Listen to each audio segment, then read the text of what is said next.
오늘 말씀 열왕기상 10장 1절부터 13절 말씀까지 저와 여러분이 한 절씩 번갈아 가면서 교독하고 마지막 절 함께 읽도록 하겠습니다.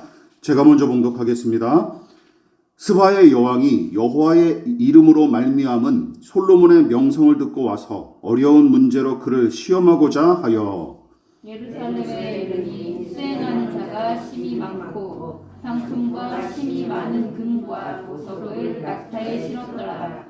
그가 솔로몬에게 나와 자기 마음에 있는 것을 다 말하되 솔로몬이 그가 묻는 말에 다 대답하였으니 왕이 알지 못하여 대답하지 못한 것이 하나도 없었더라.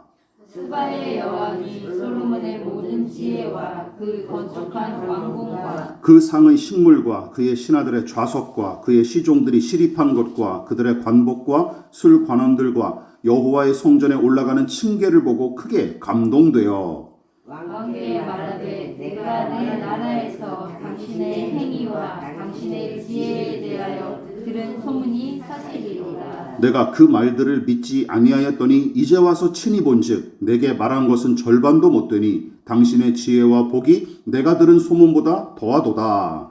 복되도다. 당신의 사람들이여 복되도다.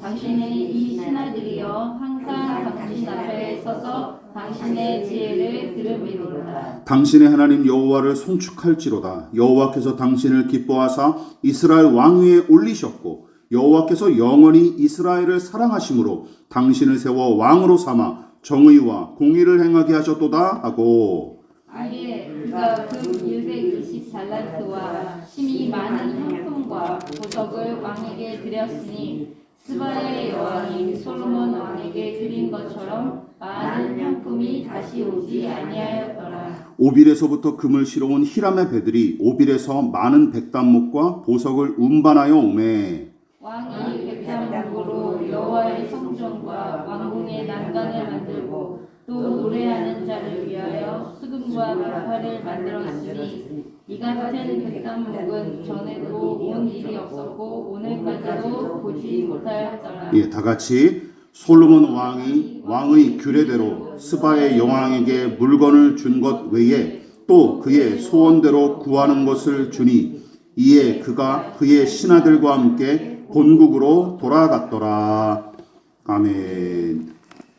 말씀의 제목을 다 같이 한번 읽어보시겠습니다. 시작. 여왕이 보고 크게 감동되어. 여왕이 보고 크게 감동되어라는 제목으로 하나님 말씀 전하도록 하겠습니다. 솔로몬의 통치를 통해 이스라엘의 국력은 주변국을 다 제압할 만큼 막강해졌고 이스라엘 백성도 역사상 유례를 찾아보기가 힘들 정도로 풍요와 평안을 누렸었고 왕의 권력은 절대 군주 못지않게 날아가는 새도 떨어뜨릴 정도로 높아지고 강해졌습니다. 그런데 그에 비례하여 솔로몬의 신앙도 든든히 자라나고 성장했다면 좋았겠건만 바로의 딸을 아내로 맞아들이고 산당 제사를 계속 이어가는 통에 그의 신앙은 서서히 변질하기 시작했던 것이죠. 게다가 하나님께서 간섭하시고 은혜를 베풀어 주실 때마다 진지하게 자신의 영적인 상태를 점검하고 돌이켰어야 마땅한데 계속된 물리적인 성과와 엄청난 풍요에 도취되어서 자신의 불신앙을 합리화하거나 아예 외면하기 일쑤였고 이에 관해 문제를 제기하는 사람조차 하나도 없었기 때문에 잘하고 있는 줄로 착각한 채 돌이킬 생각조차 하지 않습니다. 특히 솔로몬이 본격적으로 하나님을 등지기 시작하고 그동안 지켜온 믿음마저 변질한 증거가 바로 9장에서 잘 나타난다고 지적했었죠.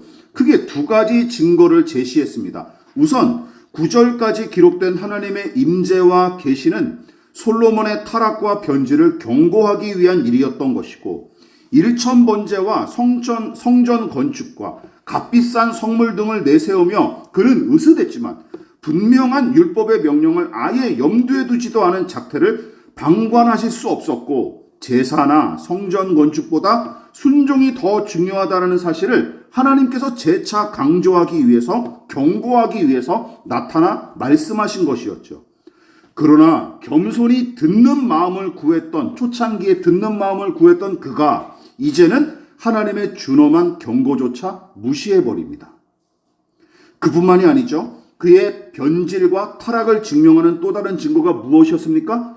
물심양면으로 도움을 준 히람을 호구처럼 취급했고 자신의 야심을 위해 무수한 대규모 토목 사업을 벌이면서 백성과 노예들에게 노역을 강요했던 작태입니다. 즉 사람을 함부로 대하고 도구처럼 쓰는 그의 태도가 신앙의 변질과 타락을 방증하는 강력한 증거였죠. 하나님 사랑과 이웃 사랑은 뗄래야 뗄 수 없는 관계고 하나님 사랑은 이웃 사랑으로 나타나고 증명되기 마련입니다. 여러분 기억하십시오. 그래서 그 사람이 아무리 장로, 목사, 선교사라 할지라도 그 사람이 다른 사람을 어떻게 대하는지 잘 보십시오. 그게 그 사람의 신앙의 수준이자 영성을 나타내는 척도예요. 그래서 성경은 형제 사랑과 선한 행실을 내내 강조했고 하나님은 그것을 통해 영광 받으시는 분임을 성경은 분명하게 가르치고 있습니다. 따라서 열왕기상 9장은 솔로몬의 믿음을 칭송하고 그의 업적을 찬양하는 내용이 아니라고 제가 강조했습니다. 물론 솔로몬이 감당한 일과 그 성과를 소개하려는 의도도 없지 않지만 하나님을 등지고 사람에게 악을 행하면서도 당장은 아무 문제 없이 부귀 영화를 누릴 뿐만 아니라 그 물리적 성공과 세속적 영광이 좋은 신앙의 결과인 것처럼 믿는 이 부조리한 현실, 그리고 거기에 쉽게 속아 넘어가는 우리와 같은 인간의 어리석음과 경박함을 폭로하기 위해서 본문은 기록된 거예요. 그런데 오늘 10장도 마찬가지입니다.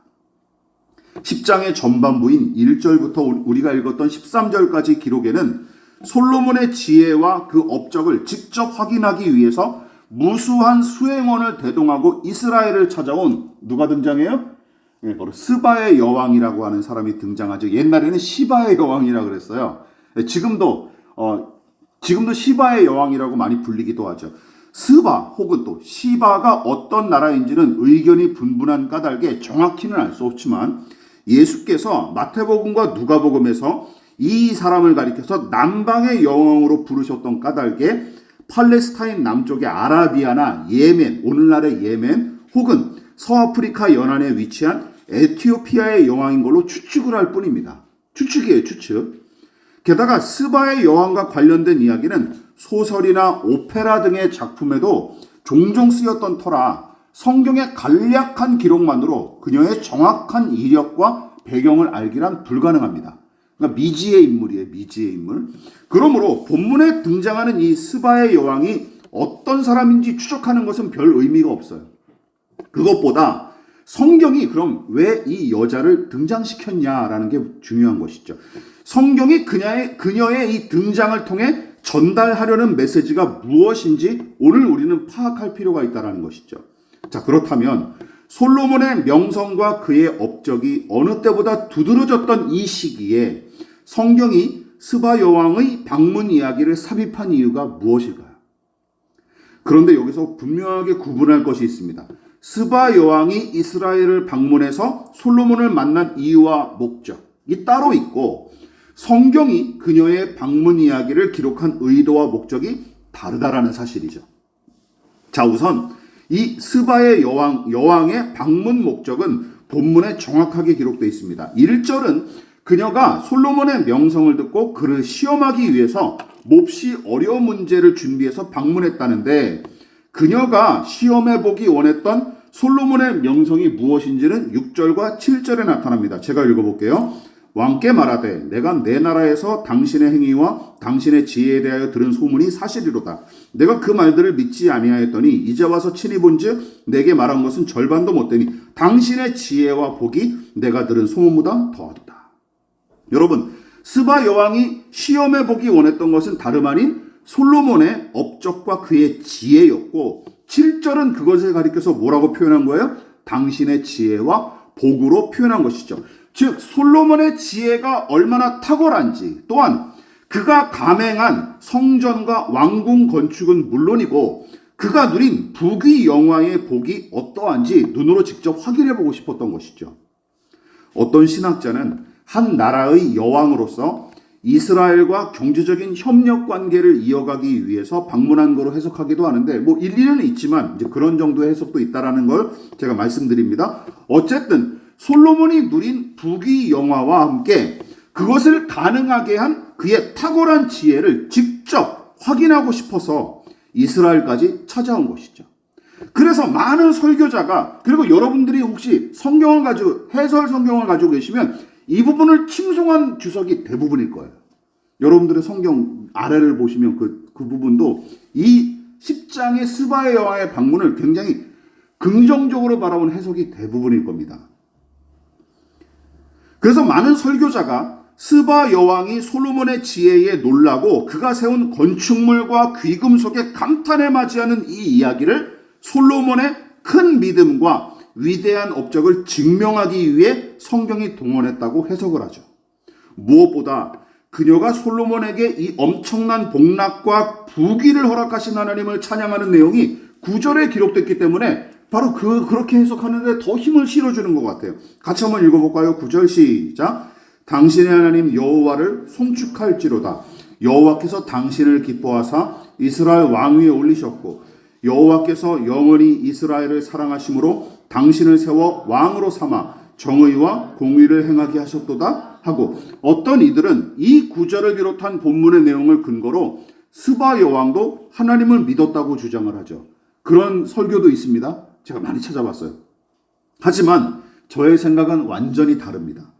왜냐하면 이런 종류의 고백은 이집트라 바벨론과 페르시아의 왕들은 물론이고 이방인들과 변절자들도 얼마든지 내뱉던 말이기 때문입니다. 여러분, 그래서 누누이 제가 강조하지만 말과 글이 그 사람의 전부가 아닙니다. 그럼 말빨과 글빨에 속지 마십시오. 그것도 외모에 불과하다는 사실이죠. 어쨌든 스바 여왕은 솔로몬의 지혜와 업적을 몸소 확인하기 위해서 이스라엘을 방문했고, 실제로 왕궁을 비롯한 건축물과 각양각색 기구들의 화려함에 감탄에 맞지 않았는데, 여러분, 정작 우리가 주목해야 될 것은 스바 여왕의 반응과 의도가 아니라 성경이 이 이야기를 기록한 이유와 목적이라는 것이죠. 여러분, 우선 스바 여왕의 고백이 허황될 뿐만 아니라 아무 근거가 없는 찬양임을 우리는 직시할 필요가 있습니다. 벌써 이제 이 설교를 잘 따라오신 분들은 이런 찬양이 얼마나 헛된 말인지 아마 제 심정을 고스란히 느끼실 거예요. 여러분, 그녀가 방문한 시점이 언제입니까? 4절과 5절을 보십시오. 눈으로 보십시오. 스바 여왕이 왕궁과 성전의 웅장함과 화려함에 넋을 잃었다고 기록했으니 여왕과 무수한 수행원은 성전과 왕궁이 다 완공된 이후에 방문한 게 틀림없습니다. 그렇죠? 예, 다 완공된 다음에 방문한 거예요. 자, 이쯤에서 우리는 이 시기에 솔로몬의 신앙과 영적인 상태가 어떠했는지 다시금 상기할 필요가 있습니다. 9장에 기록된 하나님의 계시와 경고는 계속된 불순종의 작태에서 돌이키게끔 조치하신 일이었고, 조력자 히람을 씹던 껌처럼 취급하며 홀대했을 뿐만 아니라 백성의 부담과 고통은 아랑곳하지 않은 채 대규모 부역을 계속 이어나가던 것 자체, 그 자체가 하나님을 향한 그의 마음이 이미 변질하고 망가졌다는 사실을 증명한다고 지적했습니다. 내내 지적했어요. 그리고 자신이 저지른 행태에 관해 진지하게 반성하거나 돌이키는 신용이라도 내보기는커녕 좋은 믿음과 신실한 헌신의 대가로 물리적인 성공과 풍요를 누린 것으로 착각해 맞이했던 시기가 바로 이 시기였습니다. 그런데 스바 여왕은 그를 향해서 뭐라고 칭송해요? 여호와께서 당신을 기뻐하셔서 왕위에 앉히셨고, 이건 맞아요. 이건 맞는 말이에요. 그런데 당신은 그 뜻에 순종하여 정의와 공의로 이 나라를 다스리십니다 라고 칭송한 거예요. 동의하십니까? 이때까지 설교를 잘 따라오신 분들은 이 말이 전혀 납득이 안 될 거예요. 지금까지 열왕기상 강해를 진지하게 듣고 따라오신 분들이라면 오히려 솔로몬에 대한 이 스바 여왕의 칭송이 생뚱맞고 불쾌하게 여겨질 것입니다. 물론 하나님이 솔로몬을 이스라엘 왕으로 선택하시고 그를 기뻐하셔서 세우신 것은 틀림없는 사실입니다. 그러나 성전을 건축한 이후의 솔로몬과 그가 이제껏 저지른 불순종의 행각을 여러분 하나님은 여전히 열왕기상 10장 스바 여왕이 방문했던 이 시기에 하나님은 그것을 기뻐하셨을까요? 말도 안 되죠. 또한 그가 지금 이스라엘과 이 백성을 공의와 정의로 다스리는 중입니까? 성경이 가르치는 공의와 정의가 무엇인지 신명기와 미가서는 이렇게 선포하고 있습니다. 자, 신명기 말씀 볼까요? 시작. 고아와 과부를 위하여 정의를 행하시며 나그네를 사랑하여 그에게 떡과 옷을 주시나니. 미가서 시작. 사람아, 주께서 선한 것이 무엇임을 내게 보이셨나니 여호와께서 내게 구하시는 것은 오직 정의를 행하며 인자를 사랑하며 겸손하게 내 하나님과 함께 행하는 것이 아니냐. 우리가 예배 때 종종 부르는 찬양이죠. 여러분, 하나님의 공의, 성경의 정의는 어떻게 세워지고 펼쳐집니까? 한 가지는 분명하죠. 옳음과 그름을 판단하는 것에서 그치는 것이 정의와 공의가 아니라 거기서 더 나아가 고아와 과부와 나그네와 같이 낮은 자들과 약자들을 어떻게 하는 것? 사랑하고 돌보는 것이 성경의 정의라는 것입니다. 믿으십니까? 이게 성경이 이야기하는 정의의 정의예요. 그러므로 정의와 공의를 실현한답시고 타인 위에 군림하는 것, 이거는 정의와 공의가 아닙니다. 하나님과 사람 앞에 겸손히 낮아져 행하고 타인을 배려하는 것, 이게 성경에서 이야기. 옳고 그름을 따지는 것도 필요하지만 그것을 포함해서 한 걸음 더 나아가는데 그것이 무엇으로 나타나는 거예요? 가난한 자와 약자들을 돌보는 것으로 이 정의와 공의가 나타나야 마땅하다는 것이죠. 다시 말해 약자를 향한 긍휼과 돌봄으로 나타나는 정의가 진정한 정의이며 진짜 공의는 하나님과 사람을 향한 사랑과 섬김으로 열매를 맺고 구현되는 것입니다. 믿으십니까? 이게 성경이 이야기하는 정의와 공의의 의미예요. 따라서 여러분, 스바 여왕이 솔로몬을 향해 정의와 공의로 다스리십니다 하고 칭송한 말은 그의 환심을 사기 위한 공치사였거나 물리적인 업적에 매료되어 정신 나간 소리를 내뱉은 게 틀림없습니다. 둘 중에 하나 있을 거예요. 그리고 성경적인 정의와 공의의 개념을 이 스바 여왕이 알 리가 있겠습니까? 이방인이. 그런데 우스꽝스러운 일은 물리적인 결과만 보고 내뱉은 그녀의 말에 오늘날 무수한 설교자와 신자가 야, 이방인인 스바 여왕이 솔로몬의 업적을 보고 하나님의 영광과 은혜를 찬송한다며 맞장구 치고 있지 않습니까?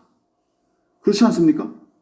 저 어렸을 때 그런 설교를, 이 부분을 설교하는 목사님들의 설교를 많이 들었거든요. 그렇게. 솔직해지십시오. 여러분, 스바 여왕이 놀라고 칭찬하는 것은 하나님과 그 은혜였을까요? 아니면 솔로몬이 누린 부귀영화와 온갖 화려한 건축물이었을까요? 간단하죠. 후자가 정답입니다. 그녀가 어떻게 여호와 하나님을 찬양할 수 있었겠습니까? 여러분, 물론 물리적인 성과만 보고 솔로몬의 신앙과 인격을 칭찬하며 헛다리를 짚은 스바 여왕만 탓할 게 아닙니다. 솔로몬은 여기서도 본문에서도 치졸한 모습을 보입니다. 잘 보십시오. 이스라엘 백성과 이방인 노예들을 기나긴 노역으로 부려먹으며 오랜 조력자인 두로왕 히람한테는 거저줘도 안 받을 땅을 선물이라고 던져줬던 그가 120달란트의 금덩이와 심이 많은 향품과 보석을 갖다 바친 스바 여왕한테는 관례에 따라서 답례품을 전달하는 것에서 그치지 않고 더 나아가 그녀가 원하는 대로 더 많은 예물을 챙겨준 걸로 기록합니다. 13절에 나오죠. 그녀가 원하는 대로 더 많은 것을 챙겨줬대요. 그런데 정작 솔로몬에게 더 많은 금을 갖다 바치고 오랜 시간에 걸쳐 물심양면으로 조력한 사람은 누구죠? 스바 여왕이 아니라 두로왕 히람입니다. 9장을 보실까요? 제가 일부러 가져왔어요. 제가 읽어보겠습니다. 히람이 금 120달란트를 왕에게 보내었더라. 28절에는 그들이 오빌에 이르러 거기서 금 420달란트를 얻고 솔로몬 왕에게로 가져왔더라. 히람이 개인적으로 갖다 바친 금의 무게가 120달란트로서 스바 여왕이 본문에서 솔로몬에게 바친 금의 무게와 동일합니다. 이건 개인적으로 갖다 바친 거예요. 그리고 28절에 언급된 420달란트의 금은 히람의 선원들이 솔로몬의 상선들을 원활하게 운항하게끔 도와준 덕택에 벌어들인 수익이에요. 히람 덕택에 벌어들인 수익이 420달란트예요. 여러분 같으면 누가 더 고맙습니까? 당연히 히람 아니에요? 이 부분만 놓고 따져봐도 스바 여왕의 선물은 비교할 바가 못 됩니다. 게다가 여러분 히람을 잘 아시지 않습니까? 성전과 왕궁 건축과 각종 기구 제작을 돕기 위해 자국의 기술자들까지 기꺼이 파견한 것은 물론이고 백향목을 비롯한 목재와 여러 값비싼 건축 자재 등을 아낌없이 투입했던 일까지 여러분 이거 다 돈으로 환산해 보십시오. 이거 다 돈으로 환산해 보시라는 거예요. 모르긴 몰라도 이스라엘의 몇 년치 예산은 훌쩍 뛰어넘지 않았을까요? 따라서 솔로몬은 솔직히 얘기해서 히람을 하나님 다음으로 고마워하고 존경해야 마땅합니다. 그런데 정작 자기와 이스라엘을 물심양면으로 도운 히람에 대해서는 어떻게 했어요? 9장에서 우리가 알다시피 야 어떻게 하면 손해보지 않고 이 인간을 끝까지 이용해 먹을까? 이 궁리만 하고 앉아있죠. 히람에 대해서는. 어떻게 하면 이거는 또 버리기는 아깝고 그렇다고 막 잘해주기는 싫고 그런 거예요. 어떻게 하면 이 인간을 끝까지 우려먹을 수 있을까 하고 계산기만 두드리면서 이 히람을 소홀히 취급한 반면 스바의 여왕은 마치 오랜 지인이나 평생의 은인이라도 된 것처럼 떠받들고 바라는 바가 있으면 무엇이든지 다 갖다 바칠 것처럼 유난을 떱니다. 오죽하면 어떤 이야기에 솔로몬이 그녀와 사랑에 빠져서 하룻밤을 보내게 되는 이야기가 나와요. 예, 다른 그런 책들이 있어요. 이때 태어난 아기가 훗날 에티오피아의 초대 황제였다라는 동화 같은 이야기가 퍼졌을까요? 예. 아예 근거 없는 이야기는 아닐 것 같습니다. 오늘 솔로몬의 모습을 봐서는. 그렇죠? 그녀가 솔로몬이 이룬 물리적 성과와 그 탁월한 식견에 넋이 나갔던 것처럼 솔로몬도 돈 많고 힘세고 적극적인 스바 여왕에게 매료되었던 게 틀림없습니다. 여색을 또 밝히는 사람이 또 대표적인 사람 아닙니까? 이 사람이. 예. 그야말로 환상의 복식조 아닙니까? 서로의 외모만 보고 매료된 두 사람이죠. 그러니까 이어 사자성어 들어보셨죠? 불안본목. 부처의 눈에는 부처만 보이고 돼지의 눈에는 돼지만 보인다. 무학 스님이라는 분이 이제 태조 이성계와 나눴던 대화라고 이게 알려져 있죠. 이런 말이 딱 어울리는 커플인 거예요. 서로 외모만 보고 뿅 간 사람들인 거죠. 무엇보다 스바 여왕이 성전과 왕궁을 비롯한 휘황찬란한 물리적 성과와 함께 무엇이든 물어봐도 척척 대답하는 솔로몬의 지혜와 박학다식함을 보고 그를 향해서 정의롭고 공의로운 왕, 하나님께서 기뻐하시는 왕으로 축혀 세운 것을 보십시오. 물론 세상이 많은 돈과 높은 지위와 긴 가방끈을 소유한 사람들을 마냥 동경하고 숭상하는 것은 100번 양보해서 이해할 수 있어요. 왜? 세상은 그런 곳이니까. 그런 사람들을 존경하고 숭상하지 않습니까? 오죽하면 몸매가 잘 빠진 여자들을 보고 뭐라 그래요? 남자 여자를 보고 착하다, 몸매가 착하다 그러잖아요. 거기까지 이제 인격까지 부여하는 시대가 돼버렸어요.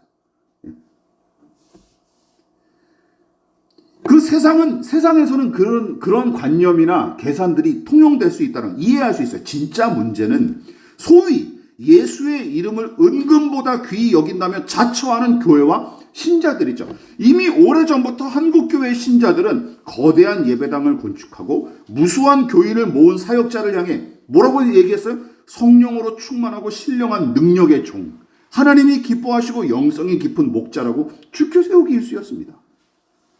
더 나아가 그런 사역자들이 불법과 불의를 서슴지 않고 또한 온갖 몰상식한 작태를 저질러도 이렇게 얘기하죠. 그래도 교회를 부흥시킨 분인데 라면서 옹호하기 일쑤였습니다.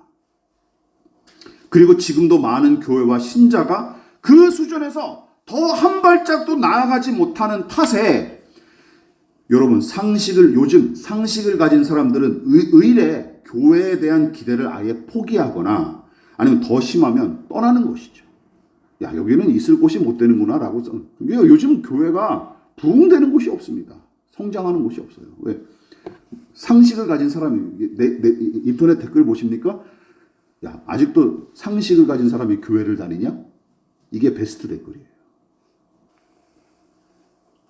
역사학자들은 솔로몬의 통치기를 대략 기원전 971년부터 기원전 931년까지로 보는데 예수께서 대략 930년 이후에 사람의 몸으로 태어나 하나님의 일을 감당하셨고 그분이 죄인을 구원하기 위해 오신 그리스도이시자 하나님이심을 알아본 소수의 무리가 바로 제자들이죠. 여러분, 그러나 그들도 스바 여왕과 우리 못지않게 처음에는 외모만 보기 일쑤였고 그 좋은 사례가 바로 성전과 관련한 이야기에 여실히 드러납니다. 누가복음 21장에 이런 이야기가 나와요. 같이 읽어볼까요? 시작.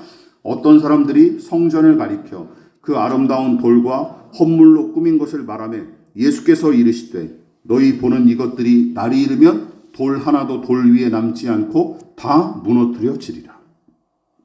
여러분, 예수께서 마지막 한 주간을 예루살렘 성전과 그 부근에서 주로 보내셨는데 헤롯 일가가 정치적인 목적으로 재건한 제3성전의 웅장함과 아름다움에 매료된 자들이 이렇게 얘기한 것이죠. 와, 주님, 얼마나 훌륭한 건축물입니까? 이 돌들을 보십시오. 아름답지 않습니까? 하고 연실 감탄사를 내뱉으니까 예수님은 그들의 호들갑에 맞장구 치시기는커녕 도리어 정색하시면서 무엇라 말씀하신 거예요? 얘들아, 미안하지만 이거 다 남김없이 무너뜨려 버릴 것이다 라고 말씀하신 거예요.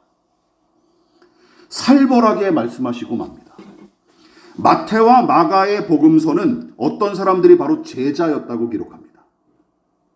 이 시기의 제자들이 얼마나 생각이 없고 모자란 작자들인지 이 부분에서도 여실히 드러납니다. 왜냐하면 바로 누가복음 21장에 이 소소한 사건이 일어나기 바로 며칠 전에 예수께서 예루살렘 성전을 발칵 뒤집어 놓으시면서 난리를 치신 적이 있기 때문이죠. 여러분 다 아시죠? 성전 정화 사건. 같이 읽어보겠습니다. 시작. 성전에 들어가사 장사하는 자들을 내쫓으시며 그들에게 이르시되 기록된 바 내 집은 기도하는 집이 되리라 하였거늘 너희는 강도의 소굴을 만들었도다 하시니라.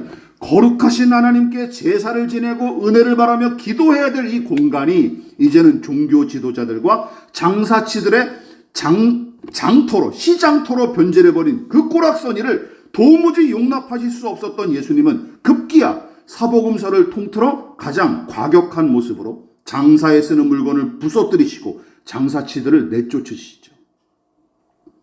그런데도 제자들은 불과 며칠 전 일조차 까맣게 잊어버린 채 뭐에 지금 감탄하고 있는 거예요?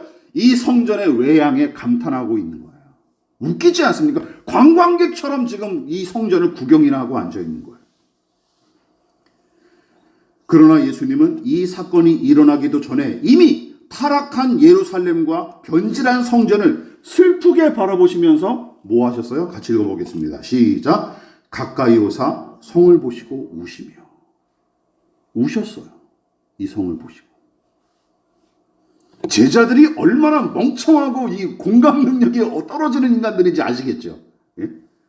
감수성이 예민하시거나 감격에 겨워 우신 게 아닙니다. 망가질 대로 망가져버린 이 백성과 이 성전이 너무 안타까우셔서 눈물을 쏟으셨던 거예요. 그렇다면 여기서 질문. 스바 여왕이 감탄에 맞이했던 그 성전을 예수님이 그 시간 그 자리에 함께 계셨다면 어떻게 바라보고 계셨을까요? 과연 스바의 여왕처럼 감탄사를 남발하며 감격하셨을까요? 아니면 화려하고 웅장한 모양새에 가려진 솔로몬의 불의와 불순종을 간파하고 눈물을 흘리셨을까요? 저는 후자라고 확신합니다. 그렇지 않겠습니까? 후자라고 확신합니다. 말씀을 마무리하도록 하겠습니다. 여러분, 예수님은 당신을 무시하는 종교 지도자들의 시험에 맞서 여러 가지 논리로 반박하셨는데 그 중에 한 가지가 스바 여왕이 먼 길을 마다치 않고 솔로몬을 찾아온 본문의 이야기죠.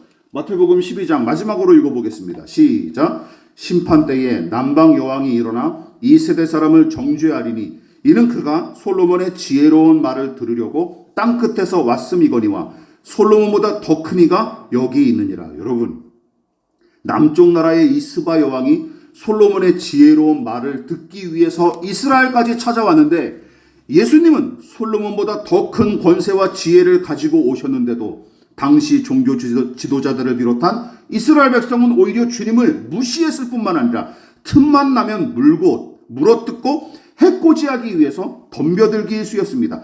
당연합니다. 왜냐하면 예수님의 외모는 이사야 선지자가 예언한 바와 같이 고운 모양이나 훌륭한 풍채도 없으며 보기에 아름답지도 않았기 때문이죠.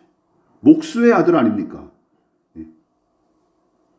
그래서 대부분 사람은 주님을 외면하고 무시했으며 나중에는 쓸모없고 혐오스러운 쓰레기 취급하면서 십자가에 못 박아 죽여버렸습니다. 과연 본문의 스바 여왕은 예수님을 어떻게 바라봤을까요? 예수님이 솔로몬과 비교할 수 없을 정도로 크고 높은 분임을 알아챘을까요? 솔로몬의 외모와 물리적 성과에 도취하여 그를 굉장히 의롭고 경건한 사람으로 판단했던 그녀가 머리 둘 곳 없을 정도로 가난하게 사셨던 주님께 좋은 평가를 내렸을 리가 없습니다. 믿음이 변질하고 그 중심이 이미 썩어갔던 솔로몬을 가리켜서 큰 사람, 신령한 사람, 정의로운 왕으로 평가한 기준은 무엇입니까? 그의 외모와 물리적 성과였습니다. 그렇죠? 그거예요. 그리고 그것으로 속고 속이는 일들은 세상이 끝장날 때까지 계속 이어질 것입니다. 우리도 계속 속고 또 그것으로 속이는 인간들도 계속 나타날 거예요. 사탄 마귀조차 얼마든지 아름다운 천사로 가장하여 믿는 자들을 속인다는 바울의 가르침을 여러분 잊지 마십시오. 그나마 힘없이 십자가에 못 박혀 죽은 그 예수를 신뢰하고 사랑하는 사람들이 있는데 그들이 바로 하나님과 구세주의 중심을 간직하신 예수를 믿음의 눈으로 볼 수 있었던 사람들이죠.